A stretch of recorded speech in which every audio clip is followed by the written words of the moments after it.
On dit souvent que c'est quand on ne peut plus s'asseoir qu'on reconnaît l'utilité de ses fesses.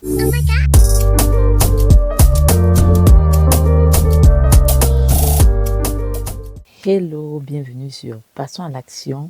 Si toi aussi tu ne parviens pas à atteindre tes objectifs de l'année et tu souhaites trouver un équilibre entre vie professionnelle et vie personnelle, alors cette chaîne est faite pour toi.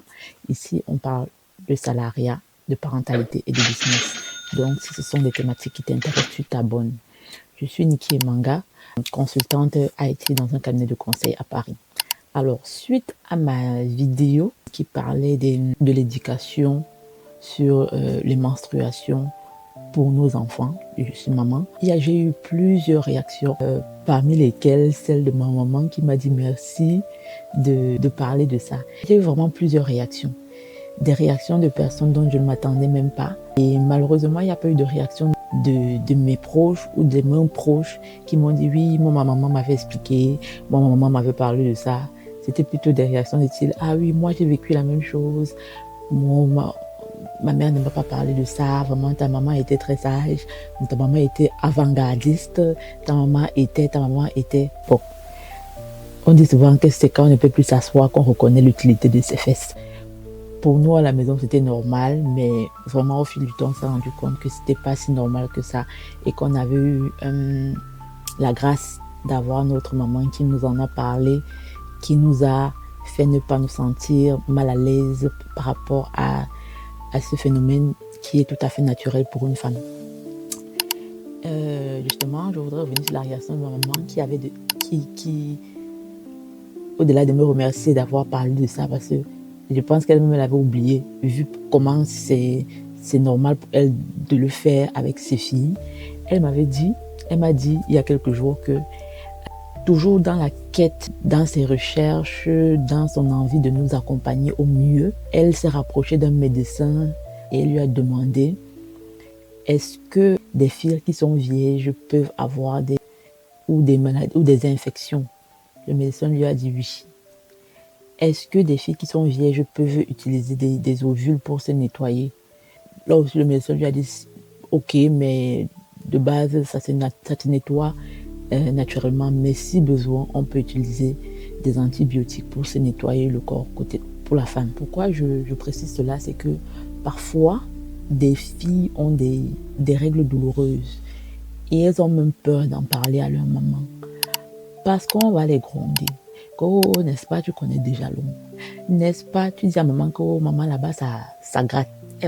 Oh, n'est-ce pas, tu connais l'homme. Qui t'a appris ça? Non. Juste pour dire, en tout cas, que c'est pas forcément parce qu'on a déjà des rapports sexuels, parce qu'on est déjà sexuellement active, qu'on a forcément des problèmes. Ça peut venir de l'hygiène, ça peut venir des allergies par rapport au tissu, des sous-vêtements, ça peut venir parce qu'on a fait pipi quelque part. Ça peut venir de plusieurs sources. C'est pas uniquement parce qu'on a eu des rapports sexuels avec un homme qu'on peut avoir des problèmes. Et concernant les règles douloureuses, vraiment, force à celles-là qui ont des règles douloureuses. Ce n'est pas une phase, ce n'est pas quelque chose d'évident. Chaque mois, tu as tes règles, tu as mal. Oui, dans ma précédente vidéo, j'ai dit les règles, c'est quelque chose de merveilleux. C'est un phénomène par lequel la plupart des femmes passent. Il y en a de tout genre. Cycle régulier, cycle irrégulier.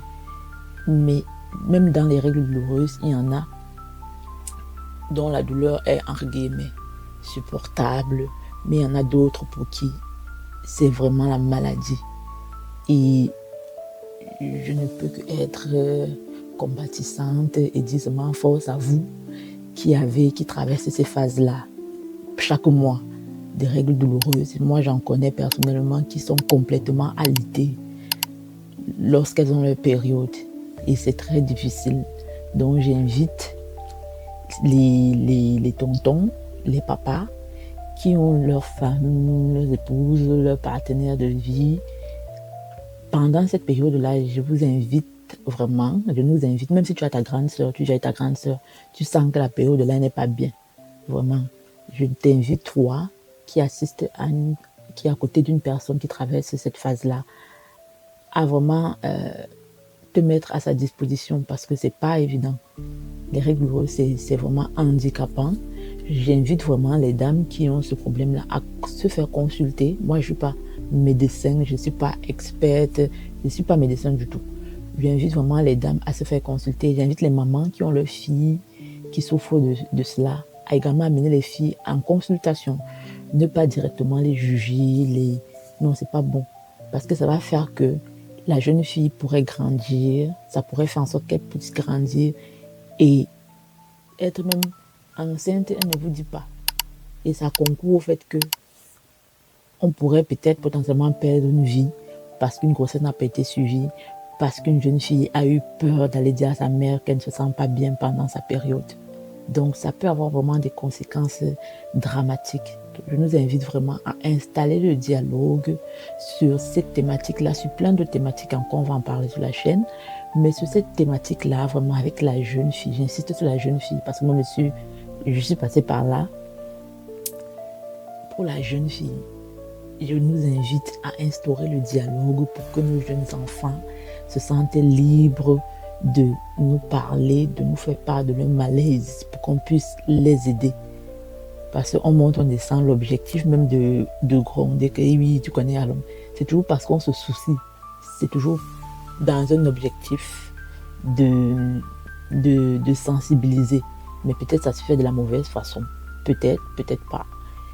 Ça dépend de tous les enfants. Il y en a pour ceux qui ça marche, cette méthode-là. Mais il y en a ceux qui ça ne marche pas. Mais vraiment, le mot, c'est le dialogue. Et pour les hommes qui sont à côté des dames, qui ont les règles douloureuses, même si vous n'avez pas besoin, si vous n'êtes pas habitué à exprimer ou de dire « Ah, si, à maman », vous n'avez pas besoin d'exprimer. Juste vous mettre à la disposition de votre femme. Si le jour-là, elle ne peut pas amener les enfants à l'école, vous amenez les enfants à l'école. Si le jour-là, elle ne peut pas cuisiner, si vous ne savez pas cuisiner, vous pouvez même commander la nourriture pour qu'elle mange, pour que l'enfant puisse manger. Vous pouvez... Il y a plusieurs façons de montrer à quelqu'un que on sait qu'elle est en train de souffrir, on sait qu'elle n'est pas disponible comme d'habitude, mais on lui montrer qu'on est là quand ça ne va pas. Parce que non seulement c'est désagréable de perdre du sang de cette façon, mais en plus si ça s'accompagne de douleur, c'est compliqué. Et comme je dis, s'il faut retenir un truc, n'hésitez surtout pas à vous faire consulter par un gynécologue lorsque ça ne va pas. Les règles douloureuses de base, c'est pas quelque chose de normal, donc se faire consulter. Si vous avez d'autres astuces, n'hésitez pas à les laisser en commentaire. Et on se dit à une prochaine vidéo.